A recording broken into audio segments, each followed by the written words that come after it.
विद्यार्थी आता व्यावसायिक आहे. त्यानंतर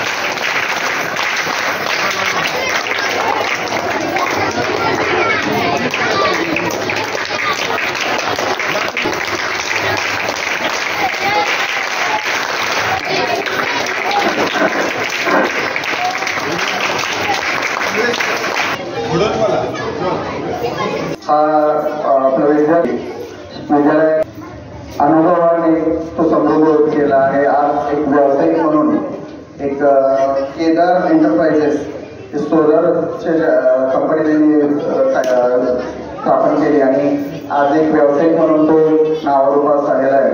तर त्या कार्याची माहिती आणि या विद्यालयातून मिळालेलं मार्गदर्शन आणि त्याचं जे काही विद्यालयाचे काही अनुभव असतील ते त्यांच्या भाषणामध्ये ते सांगतील. पण आज एका माजी विद्यार्थ्याचं इथं संमेलनाध्यक्ष म्हणून सत्कार होतोय याचा आम्हाला सर्व शिक्षकांना जास्त आनंद आहे. माननीय गरुड सरांना मी सांगू इच्छितो की आम्ही अमरेंद्र भास्कर बालकुमार साहित्य परिषदेच्या मार्फत ज्या काही कार्यक्रम आम्ही घेतो त्यावेळेला विद्यालयातलेच माजी विद्यार्थी जे वेगवेगळ्या क्षेत्रात चमकत आहेत त्यांना आम्ही संमेलनाध्यक्ष म्हणून बोलवत असतो. आणि हा वेगवेगळा उपक्रम या निमित्तानं त्या विद्यार्थ्यांचा सत्कार आणि या विद्यार्थ्यांसमोर त्यांचा एक आदर्श घालून घेण्याचा एक छोटासा उद्देश छोटासा प्रयत्न माननीय चिठ्ठी साहेबांच्या प्रयत्नाने आमच्याकडून होत आहे. आज आपल्या विद्यालयामध्ये या कार्यक्रमासाठी उपस्थित असलेले प्रमुख अतिथी डॉक्टर दिलीप मानसिंग गरुड सरांचं मी परिचय करून देत आहे. सेवानिवृत्त मुख्याध्यापक होते. कर्मवीर भाऊराव पाटील विद्यानिकेतन येरोड पुणे येथे त्यांनी मुख्याध्यापक म्हणून काम केलं. 35 वर्ष अध्यापनाचं त्यांनी काम केलं. शिक्षण संक्रमण मासिकाचे संपादक सदस्य, अमरेंद्र भास्कर मराठी बालकुमार साहित्य संस्थेचे ते कार्यवाह आहेत. साने गुरुजी संस्कार साधना संस्थेचे ते अध्यक्ष आहेत.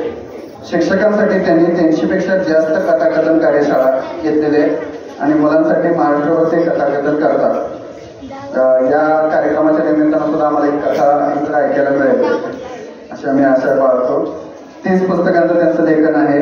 काही पुस्तकांनी त्यांनी शीर्षक वक्तृत्व कलेची साधना, कथाकथन तंत्र व मंत्र, कथांचे प्रकार भाग 1 व भाग 2, महामानव विनोबा, बहुबीज हा त्यांचा कथासंग्रह प्रसिद्ध आहे. जीवनस्पर्श, चांदणे शिंपीचा आललितले, सृजनशीलता, साने गुरुजी, डॉक्टर बाबासाहेब आंबेडकर, डॉक्टर सर्वपल्ली राधाकृष्णन, कर्मवीर भाऊराव पाटील, कथा ज्योतिबा सावित्रीची, पंडित जवाहरलाल नेहरू, राजर्षी शाहू महाराज यांची 80 पानी मुलांसाठी चरित्र आणि कथाकथनातून मूल्य शिक्षण त्यांनी दिलेलं आहे. तर आज आपल्याला ते अतिथी म्हणून इथं लाभलेले त्यांचं मी विद्यालयातर्फे पुन्हा एकदा स्वागत करतो. आणि ज्याकडे प्रास्ताविक आणि परिचय या पद्धतीने केल्यानंतर मी पुढची सूत्र श्रीमती बाबर मॅडम यांच्याकडे देतो. मराठी नाट्य परिषद, अमरेंद्र भास्कर मराठी बालकुमार साहित्य संस्था पुणे शाखा सातारा आणि आपली लोकमंगल ग्रुप शिक्षण संस्था सातारा या तिन्ही संस्थांच्या संयुक्त विद्यमाने गेली 3 वर्ष हा बालकुमार साहित्य संमेलन हा एक आगळा उपक्रम आपल्या विविध शाखांमध्ये आपण आयोजित करतो. अतिशय स्तुत्य आणि अतिशय वेगळा आणि हा उपक्रम मला वाटत नाही कुठल्या दुसऱ्या शाळेमध्ये साजरा केला जातो.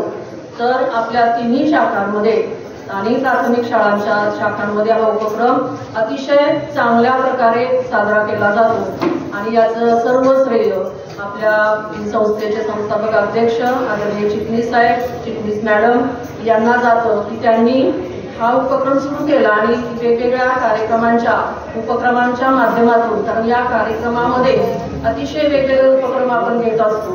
तर याच्यामध्ये मी वाचलेले पुस्तक असेल, कथाकथन असेल, काव्य गायन, तर या उपक्रमामधून विद्यार्थी अतिशय उत्स्फूर्तपणे भाग घेतात आणि भाग घेण्यासाठी ते वेगवेगळी पुस्तकांचा वापर करत असतात. म्हणजे वेगवेगळ्या कला सुद्धा मुलांच्या विकसित झालेल्या आहेत. तर याच्यामुळं विद्यार्थ्यांना वाचनाची आवड निर्माण झालेली आहे, लेखन करू लागलेले आहेत विद्यार्थी. काही विद्यार्थ्यांनी कविता छान करतात आणि त्या विद्यार्थ्यांचं स्टेज डेअरिंग सुद्धा वाढलेलं आहे, म्हणजे पुढे येऊन ती छानपणे बोलू लागलेली आहे.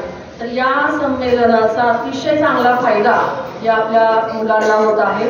त्यामुळे अतिशय चांगला उपक्रम या शाखेमध्ये राबवला जातो, याचा आम्हाला सर्वांना मनस्वी खूप आनंद होत आहे. आणि याच्यामुळं या विद्यार्थ्यांमध्ये जे कलागुण या ठिकाणी विकसित होतात, याचा उपयोग तुम्हाला निश्चितच पुढच्या काळामध्ये होतो.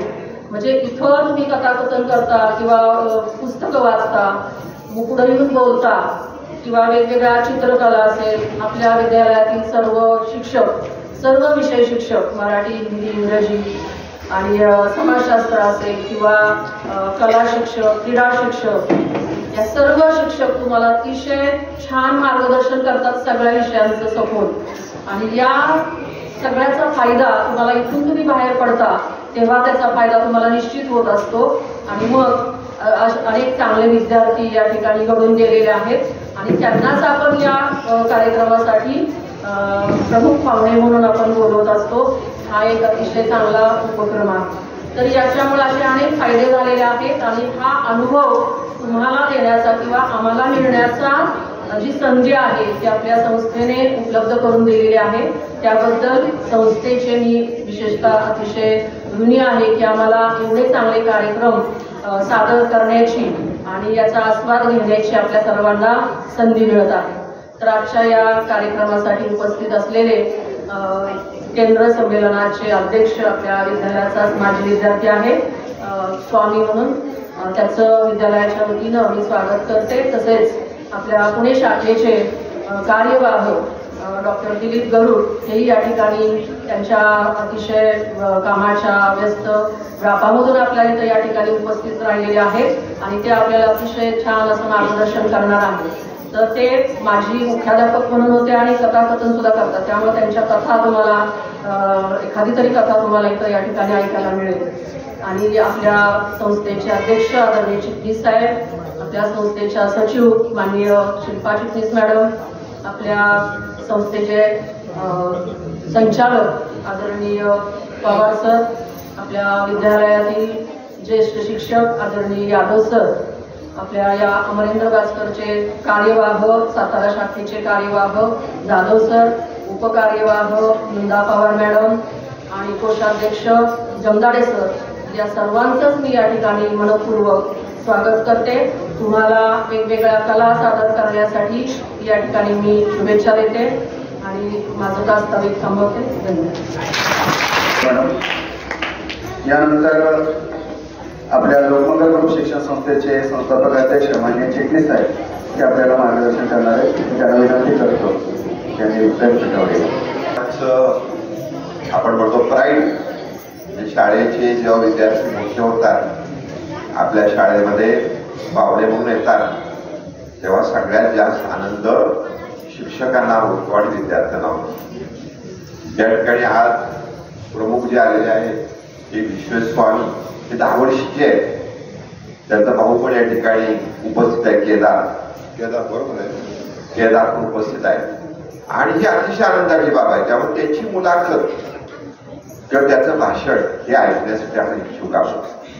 त्याचबरोबर अमरेंद्र भास्कर बालकुमार संस्थेचे कार्यवाह जे महाराष्ट्रात प्रसिद्ध आहेत, हजारो व्याख्यानं ज्यांनी दिलेली आहेत, साने गुरुजी असतील आणि वेगवेगळे असतील, असे दिलीप गरुड, डॉक्टर दिलीप गरुड एकदा शाळेत येऊन गेले. पुन्हा ते हा कार्यक्रम बघायला काय वेगळेपण आहे. कारण आपल्यातल्या कार्यक्रमाला आपण कुणाला बोलवतो, माजी विद्यार्थ्यांना बोलवतो. माग आपल्या शाळेमध्ये सुजाता सोनमळे येऊन गेली, जिने मैदान गाजवलं होतं, जिची आता इंडस्ट्री आहे MIDC मध्ये, तिला काय काय शिक्षण घ्यावं हे पण समजत नव्हतं. पण जिद्दीने तिने तिच्या आई वडिलांनी मामानी शिक्षण दिलं आणि ती आता मोठी उद्योगपती झाली आहे. म्हणजे त्याचा अर्थ असा होतो, आपल्याला या शाळेतली समोर असलेली प्रत्येक विद्यार्थिनी मोठी होऊ शकते, प्रत्येक विद्यार्थी मोठा होऊ शकतो. आणि त्यासाठी आपण कार्यक्रम केले. हे कार्यक्रम कसा सुचला तर तुम्हाला माहिती पाहिजे, 30 आवाळा म्हणजे मोठं नाव आहे, मोठं नाव आहे. 30 आवाळा म्हणजे आपल्याला वाटलं कुठलं आहे, केरळचे आहेत का, तामिळनाडूचा आहे का, आणि कुठला आहे का, पण नाही, त्याचं नाव सावळाराम पाटील. काय नाव? सावळाराम पाटील. म्हणजे पी सावळाराम का नाव घेतलं तर तो अतिशय चांगली काय करायचा, गाणी लिहायचा. आणि चित्रपट सृष्टीमध्ये गाणी लिहिताना त्याला असं वाटलं सावळाराम पाटील नाव नको आपल्याला, आपण पी सावळाराम घेऊ. जसं मी शांताराम नाव घेतात, वेगवेगळी नाव असतात का नाही, नटाला वेगवेगळी नावं घेतात. दिलीप कुमारचं नाव वेगळं आहे, तर त्यांनी दिलीप कुमार नाव घेतलं, तसं त्यांनी पी सावळाराम नाव घेतलं. आणि त्याची गाणी मराठी चित्रपटात विशेषतः प्रसिद्ध आहे. तर त्याचं एक आत्मचरित्र, त्याचं एक चरित्र, आत्मचरित्र नाही, चरित्र माझ्या वाचनात आलं. ते लिहिलं होतं मधु पोद्दार यांनी. ते मधु पोद्दार माझे मित्र होते, ते गेले आता, ज्येष्ठ मित्र. आणि मला आश्चर्य वाटलं त्याचं चरित्र लिहिताना कुठं गेले तर ते ज्या शाळेत शिकत होते कोल्हापूरला, स्वातंत्र्य मिळवण्यापूर्वी त्या शाळेत गेले, त्या कॉलेजमध्ये गेले, राजाराम कॉलेजमध्ये. आणि त्या शाळेत त्यांना काय मिळालं, हस्तलिखित मिळालं. शाळा तुमच्या हस्तलिखितामध्ये तुम्ही घेता का नाही, तसं हस्तलिखित मिळालं. शाळेची मासिकं मिळाली, छोटी छोटी काढलेली. आणि त्याच्यामध्ये त्यांना पी सावळाराम यांच्या कविता मिळाल्या, गाणी मिळाली. तर हे जे आहे तेव्हा माझ्या लक्षात आल्याच्या आपण आपल्या शाळेमध्ये काय करूया, आपण अशी संमेलनं घेऊ ज्याच्यामध्ये आपल्या विद्यार्थिनींना कथाकथन सादर करता येईल, मी वाचलेल्या पुस्तकावर बोलता येईल, हस्तलिखितामध्ये वेगवेगळे लेख लिहिता येतील, कविता म्हणता येतील.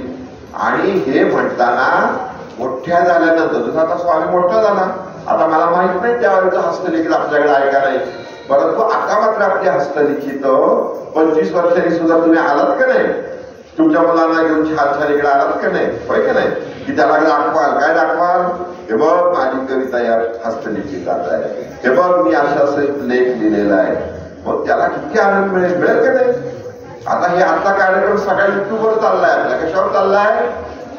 मग तुम्हाला आता घरी गेल्यावर दाखवता येईल, तुमचा डान्स दाखवता येणार, तुमचं भाषण दाखवता येणार. मग आजच दाखवता येईल का नाही, 25 वर्षांनी सुद्धा युट्यूबवर ते राहणार. मग किती आनंद वाटेल, अरेच्या आम्ही कसं डान्स करत होते, अरेच्या आम्ही कसं भाषण केलं, आमच्यावर ते अवेलेबल नव्हतं. किती नशीबवानात. म्हणून आपण ही संमेलन घेत आहोत. विशेषतः अमरेंद्र भास्कर मराठी बालकुमार संस्थेच्या अध्यक्षा ज्या आहेत, त्या पूर्वी आपल्या शाळेमध्ये शिक्षिका होते गेंडामळवर, त्यांना ती आवड आहे. रांगोळी असेल, चित्रकला असेल, नाटकात काम करणं असेल, कविता करणं असेल, लेख लिहिणं असेल, वाईकरण कला करत आहे. त्याच्यामुळे अशी आपल्या शाळेत मंडळी आहेत वेगवेगळी, त्याचा आपण उपयोग करून घेतला पाहिजे. तेव्हा हा आजचा कार्यक्रम तुमच्या दृष्टीने महत्वाचा आहे. तुम्ही आज मन लावून ज्यांचे त्याच्यामध्ये सहभागी आहेत का नाही, ते मन लावून डेअरिंग करू. डेअरिंग म्हणजे घाबरायचं नाही. आता बघा आपल्या शाळेची मुलं जेवढी डेअरिंगने बोलतात काय बाहेर जाऊ, तशी मोठ्या मोठ्या इंग्रजी माध्यमाच्या शाळेच्या मुलांना बोलताच येत नाही. का बोलता येत नाही, त्यांना संधीच नाही, त्यांना ग्राउंड नाही, त्यांना कबड्डी खेळता येत नाही, त्यांना खो खो खेळता येत नाही, त्यांना लांब उडी मारता येत नाही, त्यांना नाटकात काम करता येत नाही. कारण आपलं 5 मिनिटं दळवायला कुठं जातं, पुण्याला जातं. त्यांचं जातं का कुठं, कुठल्याही शाळेला जात नाही. सातारा जिल्ह्यात 2 शाळा आहेत. यावर्षी 4 आहेत वेगळे ग्रुप. आपलं बघून मुलं त्यांच्याकडे पैसे देऊन जाता त्या केसकर म्हणून मॅडम आहेत त्यांच्याकडे, आता तो वाळीबेनचा मुलगा जातोय छोटा, आणि पैसे देऊन ते नाटकात काम करायला जातात. पण आमच्याकडे सोय आहे सगळी, आम्ही पैसे द्यायला लागतात का काही वेगळे. वाईकर जिंदाबाद, ऐकलं, यादव सर जिंदाबाद खेळामध्ये, असे सगळे जिंदाबाद वाले. काकाने कंकणीचं जिंदाबाद, हिंदीमध्ये कोण जिंदाबाद, मला काळे मॅडम जिंदाबाद इंग्रजीमध्ये, इंग्रज बघा आता युट्यूबवर केवढं करतायत, केवढा भारी माणूस आहे. कारण सोनं आहे, सोन्यासारखे शिक्षक आहेत. म्हणून हे संमेलन तुम्हाला किती महत्वाचं आहे, तेवढा आम्ही सगळे इच्छुक आहोत तुमचं सगळं ऐकायला. आम्ही इच्छुक आहोत. काय बोलतो विश्वेश्वरस्वामी, काय काम करतो. हळूहळू त्यांनी छोट वायरिंगची कामं चालू केली तुझ्या घरातलं आणि पुण्याच्या घरातलं. आता त्याच्याकडे 5-25 लोक आहेत कामाला. सोलरची मोठी मोठी कामं करतो तो. त्याचा अर्थ काय, कुठलंही काम आपल्याला करता आलं पाहिजे आणि आपल्याला पोचवता आलं पाहिजे. या बालकुमार संमेलनाचे वैशिष्ट्य आहे. पुन्हा एकदा मी या सर्वांचं स्वागत करतो. कारण आज मला ज्यात बोलायला बंदी आहे. मला सांगितलं पाहिजे मी तुम्हाला किती मिनिटं, 5 मिनिटं दिलं बघा, 5 मिनिटं. आता मला माहित नाही 6 मिनिटं झाली का माहित नाही, पण माझं मी आठवतं घेतो. पुन्हा एकदा तुम्हाला सर्वांचे कार्यक्रम मला बघायचे. नाश्ता करून आलेलो नाही मी, नाश्ता करून आलेलो नाही, लवकर घरी जेव्हा जायचं मला. पण सगळे कार्यक्रम बघितल्याशी मी जाणार नाही. आणि सगळे कार्यक्रम तुम्हाला संध्याकाळी केलं की आई वडिलांना म्हणायचं बसा, शेजारच्यांना म्हणायचं या बसा. पुढे टी होता का नव्हता, एका घरात टी असायचं अख्ख्या पेठेत, सगळी गर्दी असायचं. तसं म्हणायचं या आमच्याकडं बघा, आमचं कौतुक करा असं म्हणायचं नाही, ते करणार. तेव्हा तुमच्या सर्वांचं मी कौतुक करतो आणि माझं भाषण संपवतो. जय जय महाराज. धन्यवाद साहेब. आज आपल्या विद्यालयामध्ये असलेला जो कार्यक्रम आहे हा एका प्रकारचा गॅदरिंगच समजायला हरकत नाही. आपण गॅदरिंग स्नेहसंमेलन हे या निमित्तानं करतोय आणि त्याच्यासाठी म्हणून आज तुम्ही छान छान सगळ्या आवरून आलेला, तयार होऊन आलेला, नटून आलेला. आणि काल 2-4 दिवस 8 दिवस त्याचा जो काही उत्साह आहे, याच्या तालम्या होत्या, नाचण्याचे जे सराव चालले होते, हे सगळं आम्ही पाहत होतो. आणि आज त्या सगळ्याचं तुम्हाला फलित पाहायला मिळणार आहे. पण तत्पूर्वी आपण ज्या कार्यक्रमासाठी, आपल्या या कार्यक्रमासाठी जे अतिथी पुण्याहून आलेले आहेत ते माननीय डॉक्टर दिलीप गरुड सर यांना मी विनंती करतो की त्यांनी आपल्याला मार्गदर्शन करावं. कौशल्याच्या प्राचार्या बाबल मॅडम, आजचे प्रमुख पाहुणे माझे विद्यार्थी स्वामी सर, त्यांची बंधू इथं आले. तर श्वास सुरू आहे ना, त्याच्यामध्ये मला श्वास घ्यायचा कंटाळा. मी भाषण वगैरे काही करणार नाहीये. भाषण द्यायला मी कोण जाऊ बाहेर करतात, त्यांना म्हटलं गोष्ट सांगू का, हा गोष्ट सांगा.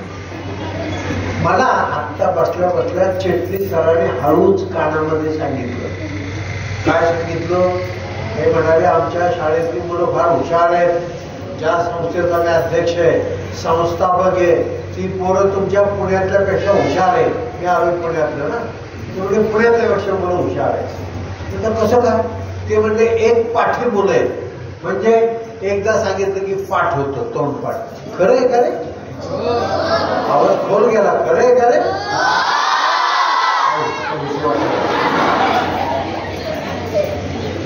मग मी असं ठरवलं, तुम्हाला मी एक शब्द सांगेन, एक शब्द सांगेन, तो माझ्या मागून तुम्ही म्हणायचा आहे. मागून म्हणजे इथे येऊन नाही, आपण जागेवर बसण्याचं गोंधळ होईल. आणि माझे सगळे शब्द सांगून झाले की कुठल्याही मुलाने किंवा मुलीने उठायचं, उजवा हात वर करायचा आणि ते धाड धाड धाड पडून दाखवायचे. जो मुलगा किंवा मुलगी हे म्हणून दाखवील त्याला चेटलीस 10 रुपये देणार. दुसरा मुलगा म्हणून दाखवला त्याला परत 10 रुपये. तिसऱ्या मुलाने म्हणून दाखवलं त्याला 10 रुपये. त्यांचे पैसे संपले की शिरपा चेटलीस ते घर काढणार, नंतर त्या पैसे देणार. मला काय भीती आहे का, आपल्याला काय भीती आहे, पैसे तुमचे. सांगू शब्द, ताड बसले का, तुम्ही म्हाताऱ्या माणसासारखे पोक काढून बसता.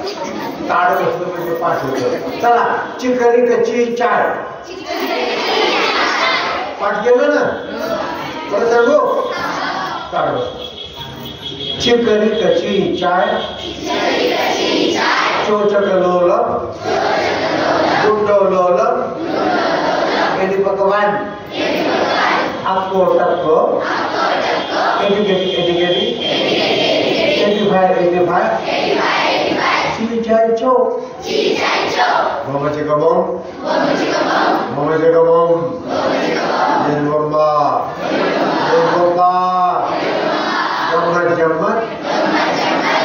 정말 라라라 아름샤스먼 아드레미 고르먼 एवढंच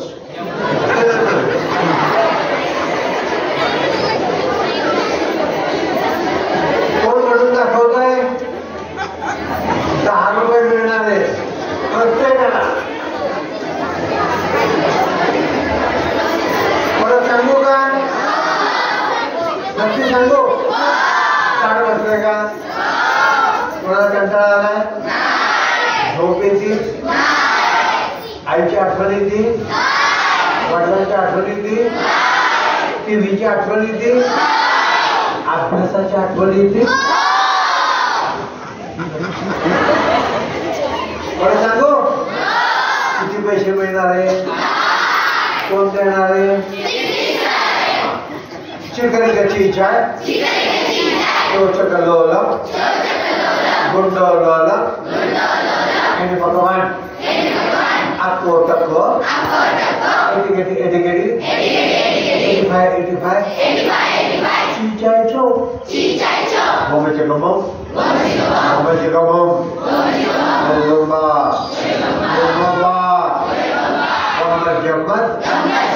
गम्मत रारारा आलिफ शाश्वत अभिनवी गोरमन आता कोण म्हणतंय केले म्हणायचं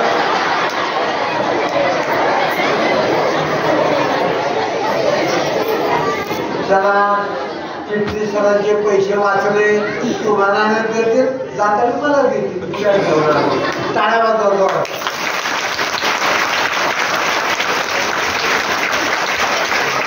ही तुम्ही जी टाळी वाजवली ना ही साधी टाळी झाली आम्ही कोणाला टाळी शिकवतो फटाका टाळी कारण हल्ली शाळेमध्ये सांगितलं जातं फटाके उडवायचे फटाके फोडायचे का बरं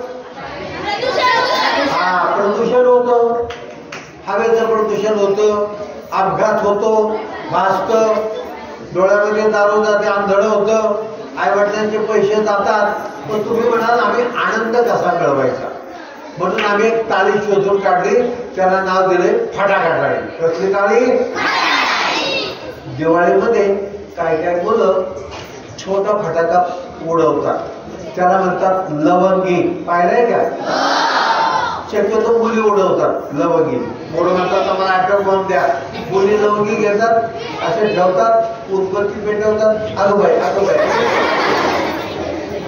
त्या लवंगीचा आवाज आला तर येतो नाही तर फुटका त्याच्यानंतर थोडा मोठा असतो फटाका त्याचा आवाज येतो फाट आणि जो ॲटम बॉम्ब असतो ना सुतळी बॉम्ब त्याचा आवाज येतो ठाक फाट ठाक मी तुम्हाला टाळी शिकवतो पहिलं पाहायचं नंतर टाळे वाजवायची टाळे वाजले कंटाळा आलाय झोप येते भूक लागली अभ्यासाची आठवण येते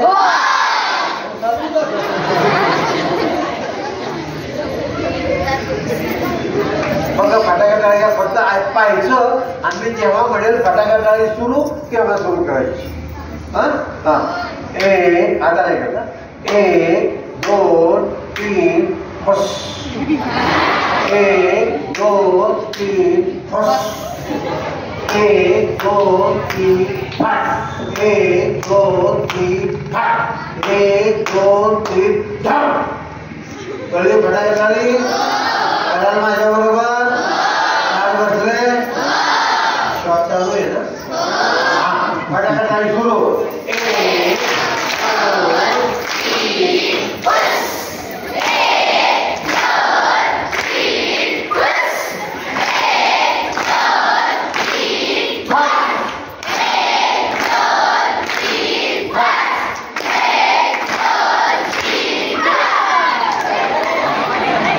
मोठ्याने झालं पाहिजे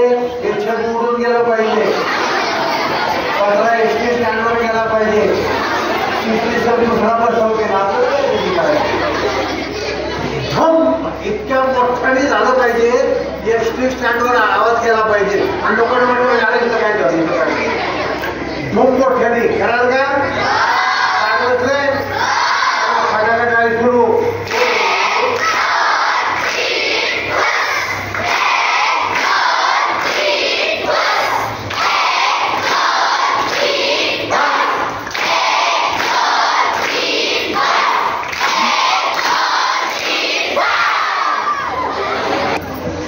समजलं ना हा पुढं मुलगा बसलाय ना याच्यासारखा छोटा मुलगा होता तुझं वय किती आहे रे 11 नाही बरं त्याचं 10 वर्ष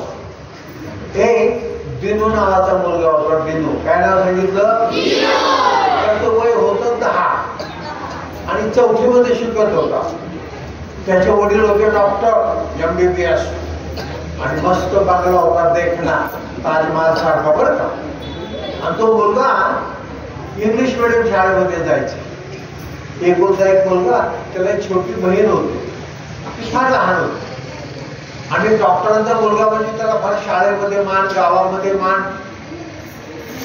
त्या डॉक्टरांचा दवाखाना गावापासून बराच दूर एक 5-6 किलोमीटरवर एका उपनगरामध्ये होता तो आईला म्हणाला आई बाबा कुठं जातात दररोज अरे दवाखान्यात जातात काय करतात तिथं पेशंट तपासतात तू पाहिलाय का दवाखाना हो पाहिलाय आई मी नाही ना बाबांचा दवाखाना पाहिला मला नेतील का ग नेतील पण आज नाही तुझी शाळा चालू आहे ना रविवारी नाही नेतील मी तुला सांगेन त्यांना सांगेन याला घेऊन जा दवाखाना दाखवा बाळ आणि मग आम्हाला आई नक्की ना अरे हो रे बाबा पण गडबड करायची नाही ते पेशंट तपासतात 2-2.5 तास तो थांबायला लागेल तयारी आहे का त्याचं मध्येच म्हणजे मला भोग लागले नाही म्हणणार आहे पण मला भोगू दे ठीक आहे हा मुलगा पाहत होता सोमवार गेला मंगळवार गेला बुधवार गेला शनिवार गेला रविवार उजाडला सकाळी लवकर उठला आंघोळ वगैरे केली तुम्ही जशी आज आंघोळ केली ना आणि दररोज करता का नाही तशी त्यांनी मस्त आंघोळ केली कपडे वगैरे घातले नाश्ता वगैरे झाला पाणी वगैरे पिऊन झालं आणि बाबाही तयारच होते तर मग या देवीची आई म्हणाली अहो काय तुम्ही आता दवाखान्यात चालला आहे तर याला तुमच्या गाडीमध्ये घेऊन जा कशाला अहो त्याला दवाखाना पाहिजे आहे काय तिथं पाहिजे सगळं पेशंट आजारी कुणी वाचते कुणी ओकते कुणी खोकते कुणी पोट धरलंय असं दुखते कुणी डोकं धरलंय काय पाहिजे त्यांना असू द्या आजच्या दिवस बाळ गडबड करायची नाही देतो नाही ठीक आहे मग डॉक्टरांचा ड्रायव्हर बसला पुढं डॉक्टर पाठीमागे बसले आणि जेतू पण शेजारी बसला आणि गाडी सुरू झाली आणि गेली 5-6 किलोमीटर अंतर चालू गेला दवाखाना आला आणि मग ड्रायव्हर खाली उतरला दरवाजा उघडला डॉक्टर उतरले जेतू पण उतरला आणि गेले दवाखान्यामध्ये डॉक्टर म्हणजे मग देतो गडबड करायची नाही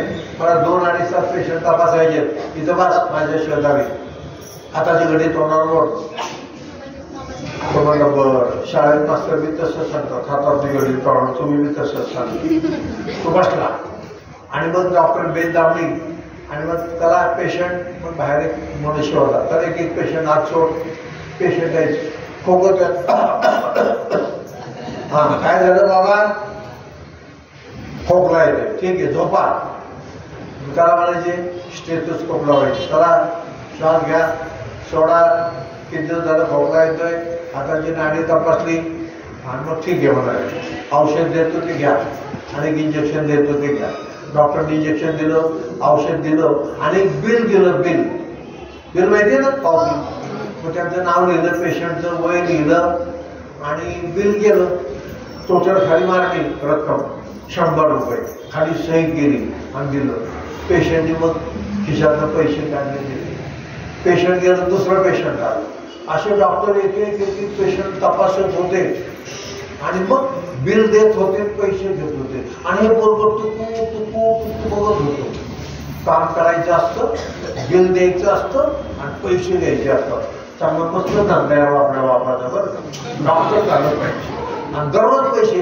नोकरी गेल्या महिन्यात एकदाच पैसे दररोज पैसे आणि मग त्यांनी 2 तास चांगलं ते पाहिलं आणि मग दुपारी 1 वाजता दवाखान्याचं काम जमलं तर गेलो पाहिलं का दवाखाना ती पाठीपिटी पाहिले का पेशंट पाहिले का ठीक आहे चला तर बस काय पाहिजे दवाखाना बसलो.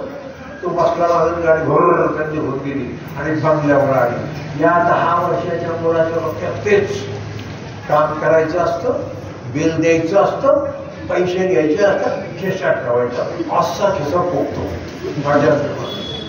आणि मग संध्याकाळी झाली, दिवसाचं जेवण वगैरे झालं, पण दिवसभर त्याच्या डोक्यात तेच. आणि म्हणलं आपल्या वडिलांनी काम केलं की पैसे घेतले, आपण सुद्धा काम करतो. काय काम करतो? आईचं किती काम करतो. परवा आईने सांगितलं त्या बारक्या बहिणीला सांभाळ मी बाजारात जाऊन येते भाजीपाला घेऊन. तासभर सांभाळलं.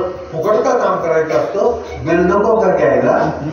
वडिलांचे कपडे आणले इस्त्रीच्या दुकानामधलं, फुकट का काम करायचं असतं? पैसे नको का घ्यायला? पण किती काम करतो आपण दुकानामध्ये. आई सांगते आमची वस्तू घेऊन आपण किती काम करतो. पिठाचे गिरणे तर पिठाचा डबा कधी घेऊन येतो. फुकट काम करायचं का? आपलं पण बिल केलं पाहिजे. संध्याकाळी जेवण वगैरे झालं, डॉक्टरचा मुलगा त्याच्या खोलीमध्ये गेला, वही काढली, एक पान फाडलं आणि वर लिहिलं दिनूचे बिल. काय लिहिलं? दिनूचे बिल. आणि मग लिहिलं 1 नंबर टाकला. अनुक्रमांक 1 धाकट्या बहिणीला 1 तास सांभाळले, बिल 2 आणे. जुन्या काळी आणे असायचे, 16 आण्यांचा 1 रुपया. पिठाच्या गिरणीमध्ये पिठाचा डबा घेऊन आलो, बिल 2 आणे. वडिलांचे कपडे इस्त्रीच्या दुकानात घेऊन आलो, 2 आणे. एकूण बिल किती झालं रे? 6 आणे. आणि खाली सही ठोकली मस्तपैकी. कोणी सही ठोकली? दिनूने. तो बिल देतो आणि तारीख पण टाकली. 9 साडेनऊ झाले होते. त्याने बिल तयार केलं, पण आता द्यायचं कसं आईला? आई म्हणत रागवेल ना का त्याच्यात फटका पण मारेल. म्हणजे आईला झोपू द्या. ती झोपली की मग तिच्या उशीखाली हळूच निघून ठेवायची. आता आई सगळ्यात उशिरा झोपते, बरोबर आहे का नाही रे? का म्हणून उशिरा झोपते? हा, भांडी धुवायची असतात, कपडे धुवायचे असतात, हा सगळं स्वच्छ करायचं. सगळ्यात शेवटी कोण झोपतं रे? आई. आणि सगळ्यात लवकर कोण झोपतं? तुम्ही. हा वा, काय भारी मोठी माणसं आहे तुम्ही. आणि मग आई दमून थकून मागून आली, तिच्या खोलीमध्ये गेली, अंग टाकलं आणि बिचारीने लगेच झोप लागली. 10च्या नंतर रात्री दिनू उठला. खरं म्हणजे तो झोपलाच नव्हता. सारखं त्याच्या मनामध्ये बिल द्यायचंय, बिल द्यायचंय, बिल द्यायचे, पैसे घ्यायचे, पैसे घ्यायचे, पैसे घ्यायचे. 10:30 वाजता तो हळूच दरवाजा ढकलला, आईच्या खोलीमध्ये गेला. आई झोपली होती, डाराडूर झोपली होती आणि मस्तपैकी घोरत होती.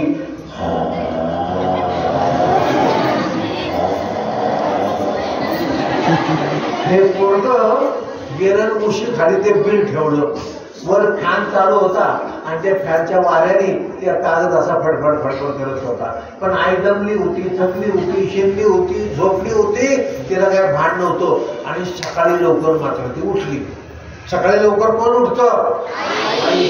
आणि दाराडूर कोण झोपतं? अभिमानाने सांगतात आम्ही.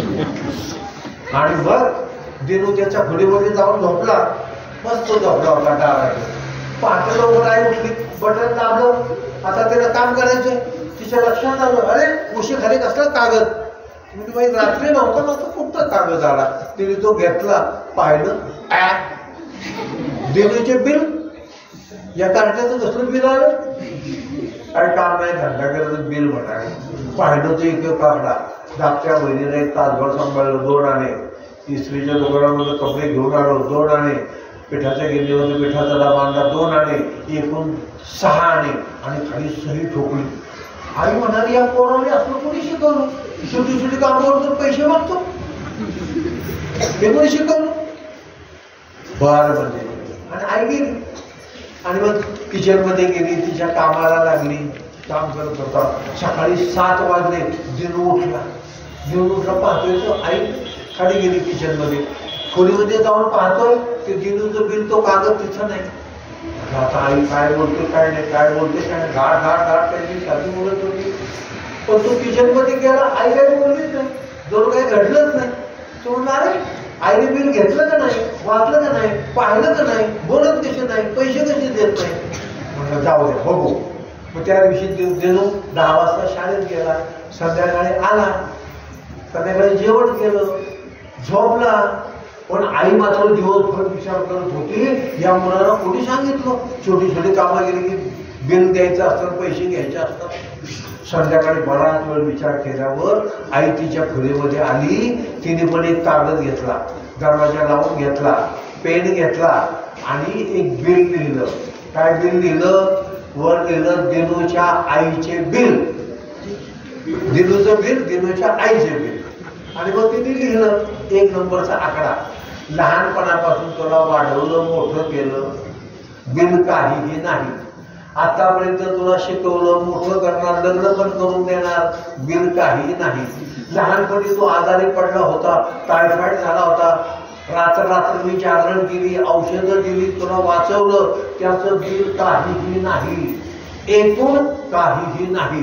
तुझी आई आणि खाली सही ठोकली, वर तारीख टाकली. रात्रीचे 10:30 वाजले होते. दिनू त्याच्या खोलीत झोपला होता. दिवसभर अभ्यास करून शाळेत जाऊन येऊन खेळून जमला होता आणि तोही डाराडून ओरडत होता.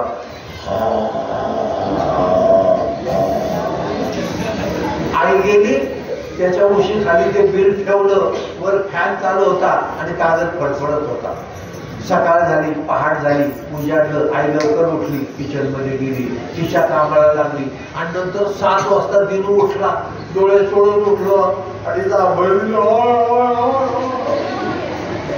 आणि डोळे चोळल्यावर पाहिलं तिथे कागद उशीपाशी फडफडत होता. तो म्हणला रात्री कागद नव्हता, माझा कुठं कागद आला? पाहिलं, वाचलं, दिनूच्या आईचे बिल. बापरे, आईने पण बिल दिलं. मग एक एक पाहिलं की लहानपणापासून तुला वाढवलं, मोठं केलं, बिल काही नाही. इथून पुढे पण तुला वाढवणार, शिक्षण देणार, मोठं करणार, तुला प्रपंच मार्गी लावणार, बिल काही नाही. लहानपणी तो आजारी पडला होता, टायफॉइड झाला होता, रात्र जाऊन काढले, औषधं दिली, बिल काही नाही. एकूण काही नाही. आणि खाली सही केली, तुझी आई. मला बापरे, एवढी चूक केली. छोटी छोटी कामं केली, आपण पैसे मागितले आईला. आणि आई वडील तर केवढा त्याग करतात, आपल्याला वाढवतात, शिक्षण देतात, कष्ट करतात, कमाई करतात, आपली काळजी घेतात, आपल्यासाठी घर बांधलं, जमीन घेतली, शिक्षण दिलं आणि आपण पैसे मागितले. त्याला पश्चाताप झाला, त्याची चूक त्याला लक्षात आली. तुम्हाला आईला पैसे मागणं चूक. आई आपल्यासाठी त्याग करते, आपल्या लक्षात येत नाही. तो जिना उतरून खाली आला, आई किचन मध्ये होती, तो पाठीमागून गेला, आईला कडकडून मिठी मारली आणि हमसून रडायला लागला. आई, मी चुकलो, आई चुकलो, मी तुला बिल मागितलं, मला आई क्षमा करणं, मला नको बिल. आई म्हणजे काय? आई, मी तुला बिल मागितलं ना, मला नको बिल. मग आई म्हणले, अरे छोटी छोटी कामं करते, त्याचे पैसे पण मागतात. हे बघ बिलू, आता छोट्या कामाचे पैसे मागायचे नाही, काम करायचं, मोबदला मागायचा नाही, देव तो आपाप देतो.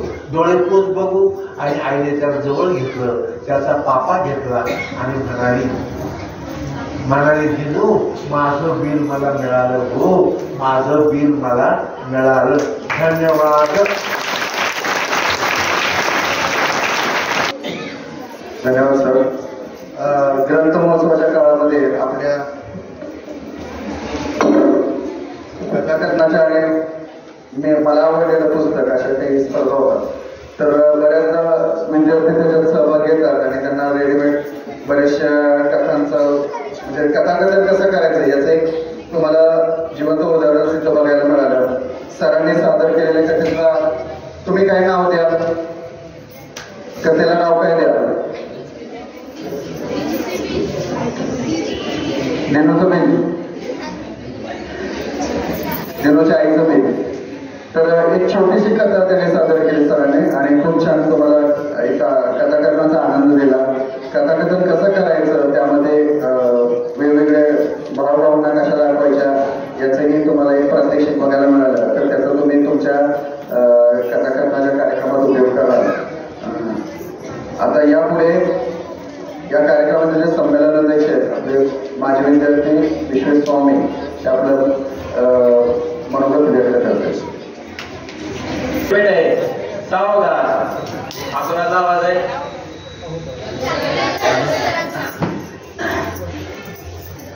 आदरणीय व्यासपीठ आपल्या शाळेचे अध्यक्ष सरचिटणीस आहेत,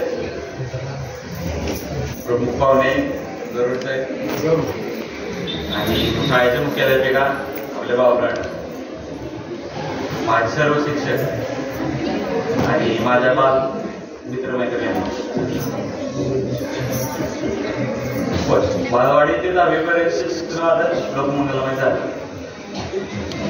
आणि त्यानंतरचे 12 वर्ष, पहिले 10 वर्ष व्यासपीठावर पोहोचताना हा पहिलाच अनुभव. पहिल्यांदा व्यासपीठावर कधी आलेलो म्हणजे शाळेच्या व्यासपीठावर कधीच नाही. बोलायचं काय हा एक मोठा विषय आहे. कळलं म्हणजे तुम्हाला काय वाटायचे.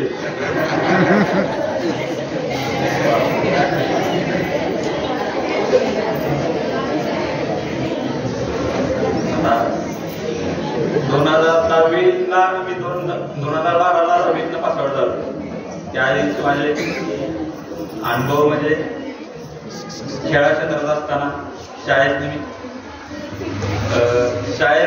10वीपर्यंत असताना खेळा क्षेत्रात यादव सर असतील, भास्कर जाधव सर असतील, त्यांच्या ह्याच्याखाली खो खो खेळलो, कबड्डी खेळलो. खो खोमध्ये कबड्डीमध्ये शाळेत स्तरावरती मी काम खेळलो. त्यांच्याच मार्गदर्शनाने पुढून काम चालू केलं. बाकी काळे मॅडम असतील, पठाण सर असतील, कुंभार मॅडम असतील, आपल्या माझे मुख्याध्यापिका निकम मॅडम असतील, आपले निकम सर असतील, त्यांचे मार्गदर्शन घेत असताना असं जाणवतं की बाबा आपले शिक्षक नाहीत, आपले घरातले वगैरे आपलं सांगतायत. त्यांचं मार्गदर्शन हे लहानपणापासून चांगलं आलेलं आहे आणि आता पण चांगलंच होणार आहे तुमच्यासाठी पण आणि माझ्यासाठी सुद्धा. व्यवसायाचं मार्गदर्शन करताना बाहेर ज्यावेळेस मार्गदर्शन करतो किंवा एखाद्याला व्यासपीठावरती बोलतो त्यावेळेस एवढं मोटिवेशन नसतंय. पण आपण हे जे मागे बसलेले मागे शिक्षक आहेत, पुढे बसलेले शिक्षक आहेत, त्यांचं मोटिवेशन जास्त आहे. पासआउट झाल्यानंतर काय झालं 2012 ज्यावेळेस पासआउट झालं त्यावेळेस त्यानंतर घरची परिस्थिती म्हणा किंवा बाकीचं काय असेल जॉबच केला 3-4 वर्ष. त्यानंतर असं लक्षात आलं की जॉबमध्ये आपल्याला जास्त काही मिळणार नाही किंवा आपल्याकडे पूर्ण होणार नाही. तर ऑलरेडी 10वी नंतर इलेक्ट्रिकची कामं करत होतो हाताखाली जाऊन. हाताखाली गेल्यानंतर 2018ला मी इलेक्ट्रिक कामं करून चालू केल्यानंतर एक 2 वर्ष व्यवस्थित चाललं की एक पुण्यामध्ये काम करत असताना म्हणजे माझे सर आहेत, गुरुज आहेत, तर त्यांनी मला सांगितलं की सोलरचं काम असंच आहे, तू करतोस का? चालेल करतो, काही विषय नाही. 2021 साली मी सोलरचं काम चालू केल्यानंतर ना 1-2 महिने मी त्यांच्याच म्हणजे त्याच गुरुंच्या हाताखाली त्यांनी केलेल्या मी काम केलं. त्यानंतर असं लक्षात आलं की आपल्याला ह्यामध्ये स्कोप आहे, आपण ते करू शकतो. मग ते या सोलरच्या बिझनेसमध्ये उतरतो. शिक्षकांविषयी जर काय सांगायचं म्हणलं तर पहिले आपले चौथीचे जाधव सर असतील. जाधव सरांकडनं पहिल्यांदा मी स्टेजवरती म्हणजे फळ्याच्या समोर गेलो. घरी तसा चालू होता आणि पदावी म्हणून सरांनी आपल्या फळ्यावरती गणित दिले. तर त्यांनी सोडवायला मुलांना फळ्यावरती बोलवलं. त्यानंतर ते मला गणित येतो म्हणून सरांनी विचारलं की बाबा कुणाला येतंय गणित? तर बाबा हातवर केला. हातवर केल्यानंतर सरांनी मला पुढं बोलवलं, लिहायला लावलं. त्यानंतर ते गणित सोडवल्यानंतरची ती पहिली थाप होती पाठीवरची, जाधव सरांनी दिलेली की नाही बाबा तू पुढे काही करू शकतो. ती पहिली थाप माझी पाठीवर केली. नंतर 5वी, 6वी, 7वी मध्ये ज्यावेळेस खेळामध्ये मला यायचं होतं त्यावेळेस जाधव सरांनी पुढे घेतलं. खो खोचा एका डावावरचा दुसरा प्लेअर म्हणून मला बसवलं, जाधव सरांनी बसवलं. आणि त्यानंतर शाळेच्या क्षेत्रामध्ये मी खेळा क्षेत्रात काम केलं. धन्यवाद. जो शिक्षकांबद्दल जो आदर असतो तो आदर विश्वेश स्वामींच्या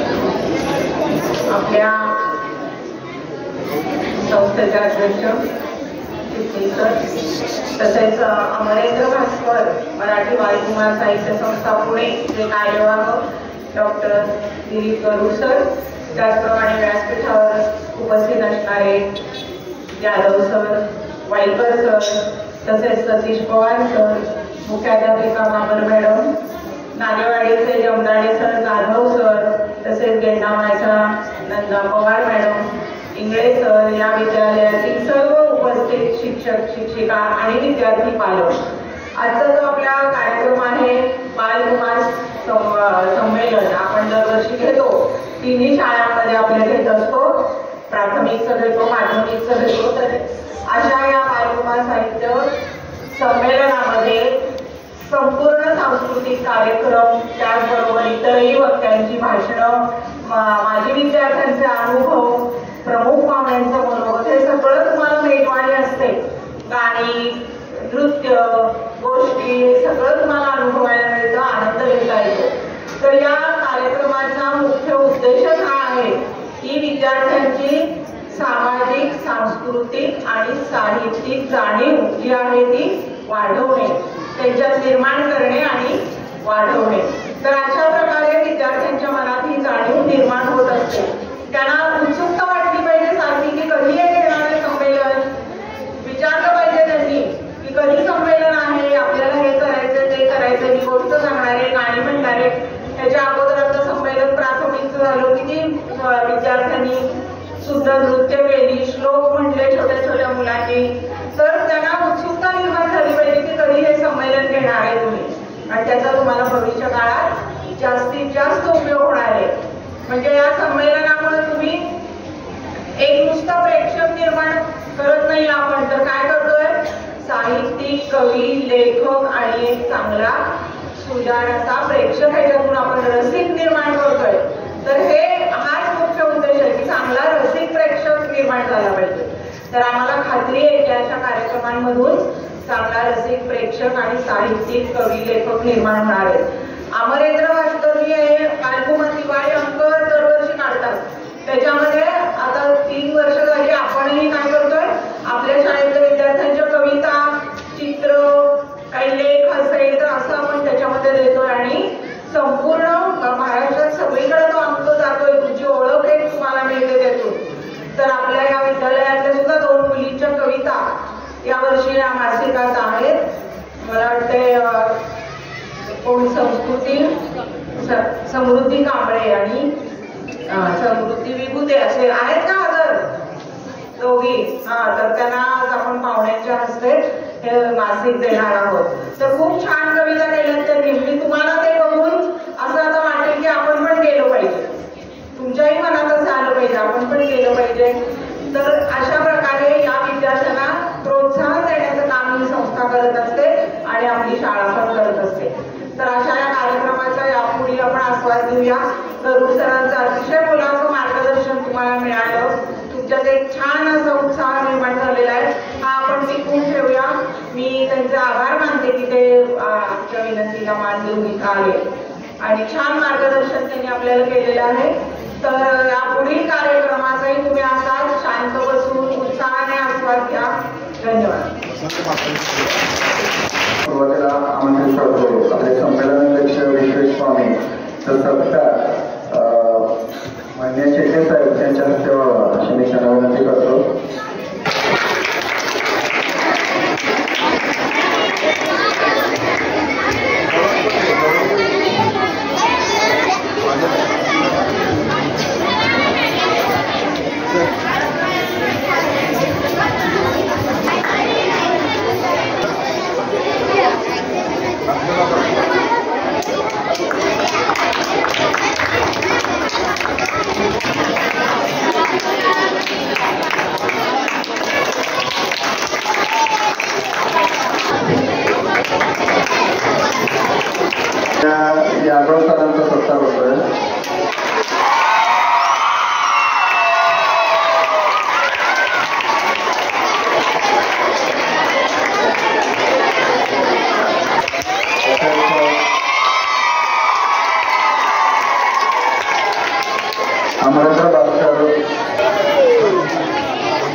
सर्वांनी टाळ्या.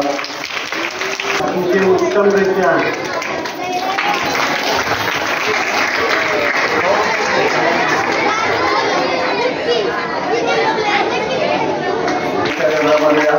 कार्यक्रम करायचे आहे आणि तुमच्या सुद्धा कविता अशा पुस्तकामध्ये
एके दिवशी एका चोराने एका श्रीमंत गृहस्थाचे घर फोडले व तेथील एका बाईला ठार मारून तिच्या अंगावरचे दागिने घेऊन दागिने व बरेचसे जडजवाहीर घेऊन तो पळून गेला.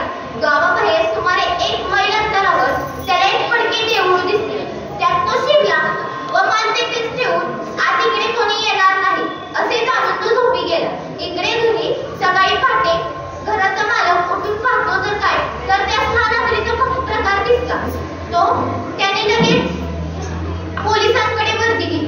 पोलिसांनी विचार केला की चोरी नुकतीच झाली आहे, चोरी इथेच कुठेतरी जवळपास असेल. त्याप्रमाणे गावाच्या चारी बाजूस पोलिसांच्या तुकड्या रवाना केल्या. त्यातील 4-5 पोलिसांची तुकडी त्या पडक्या देवळाकडे गेली. इकडे त्याच वेळेस पहाटे चोर जागा झाला व उठून पाहतो तर काय तर त्या पोलीस देवळाकडे येताना दिसले. तो घाबरला व म्हणाला आता काय आपली खैर नाही. त्याने मान तिथेच ठेवला व तो पळून गेला. त्याच रात्री तिथे एक संन्यासी वस्ती करिता राहिला होता. तो गाभाऱ्यात तिथला असलेले त्याला हा बाहेरील प्रकार मुळीच ठाऊक नव्हता. इकडे पोलीस आत आले व मान त्यांना सापडला. त्यांना आनंद झाला व त्यांनी विचार केला की मान इथे आहे म्हणल्यावरती चोर सुद्धा इथेच कुठेतरी जवळपास असेल. या विचाराने त्यांनी देवळात चोराला शोधण्यास सुरुवात केली. तेवढ्यात त्यांना तो गाभाऱ्यात निजलेला संन्यासी दिसला. त्यांनी त्याला धक्के मारून उठविले व म्हणाले संन्यासी असून सुद्धा पैशाची चोरी करावीशी वाटते व एका बाईला ठार मारावीसं वाटतं. तेवढ्यात तो संन्यासी म्हणला नाही मी कोणा बाईला सुद्धा ठार मारले नाही व हा माल मी चोरी केलेला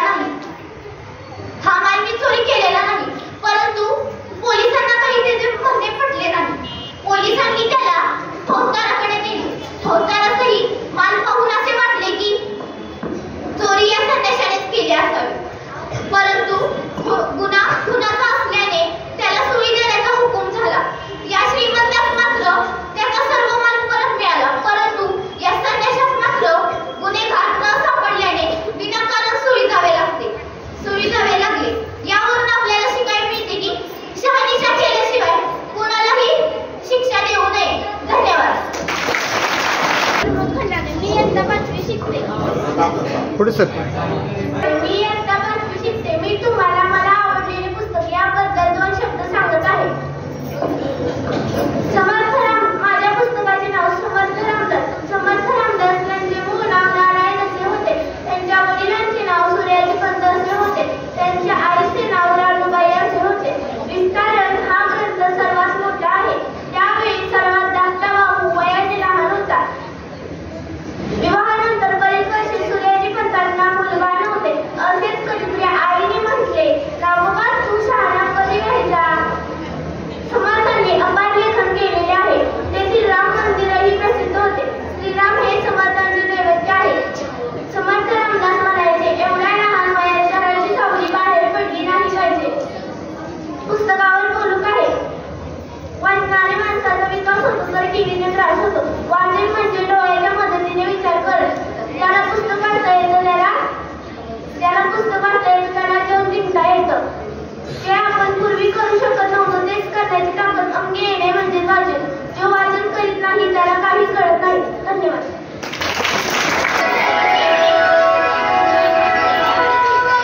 प्राथमिकच्या शिक्षकाचं नाव घेतलं संजय जाधव सरांचं, तर त्यांनी सांगितलं माझी प्रगती झाली, त्याच्यामध्ये प्राथमिकचे शिक्षक संदीप जाधवचा मोठा